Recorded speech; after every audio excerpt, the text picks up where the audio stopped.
Kami tentu adalah sebuah tim yang tidak terlalu besar, tetapi berusaha untuk bisa masuk ke berbagai kalangan, termasuk juga kalangan kampus, karena tidak ada yang lebih baik selain membangun kolaborasi. Pemerintah tidak mungkin bisa bekerja sendirian. Kita harus dekat dengan kalangan kampus. Politisi yang tidak dekat dengan akademisi bisa salah dalam mengambil keputusan, apalagi kebijakan. Sebaliknya, akademisi yang jauh dari kalangan politisi bisa terjebak dalam angan-angan karena tidak membumi dan tidak bisa langsung diaplikasikan. Oleh karena itu, kolaborasi yang baik antara pemerintah, kalangan kampus, dan juga masyarakat lainnya ini penting sekali untuk pembangunan ke depan. Saya akan mulai. Apa yang menjadi tren di dunia saat ini? Dari banyak hal, bisa kita petakan ada 5 elemen. Yang 4 pertama adalah geopolitics. Dunia saat ini terus mengalami ketegangan. Bahkan perang masih terjadi di sana-sini.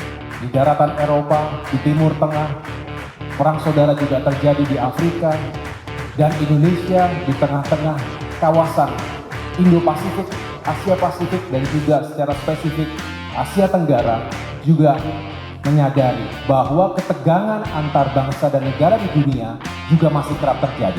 Yang kedua, urban expansion. Ke depan, 70% masyarakat dunia, termasuk masyarakat Indonesia, akan hidup, akan bekerja di wilayah perkotaan.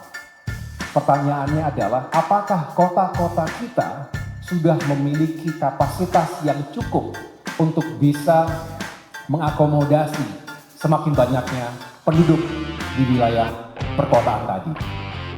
Yang ketiga, resource scarcity, kelangkaan sumber daya alam.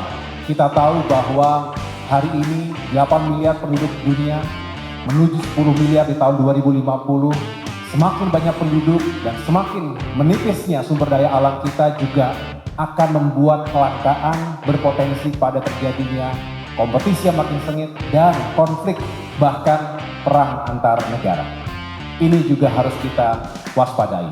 Dan yang terakhir, growing inequality.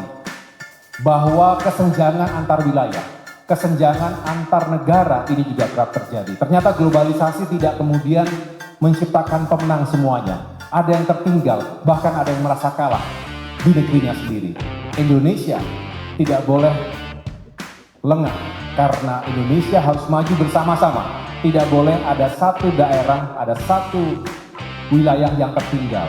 Prinsipnya adalah dalam pembangunan nasional, no one, no region, no generation is left behind.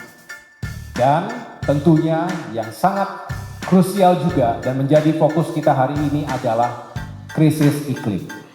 Ini yang menjadi global megatrend yang kemudian bangsa-bangsa sedunia juga terus membicarakan ini.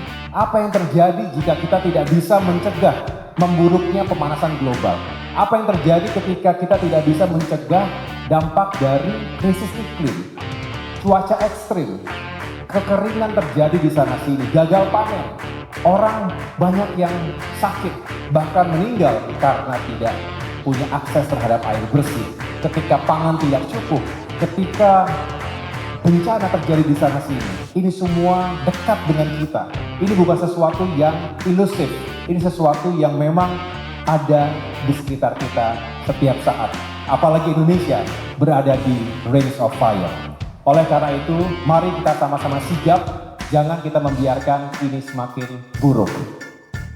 Oleh karena itu, setelah mengetahui dampak dari pemanasan global dan juga krisis iklim, termasuk apa yang harus kita antisipasi terhadap pekerjaan, terhadap lingkungan hidup kita, maka kita juga harus memiliki semangat sustainability sebagai prinsip utama dalam pembangunan.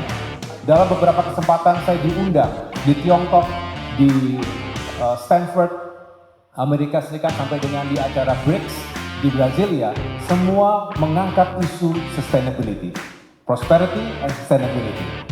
Jadi Undip termasuk yang maju di urusan ini, sehingga saya ingin terus berkolaborasi dengan Undip dan kita dorong agar terus fokus dalam isu-isu penyelamatan bumi kita.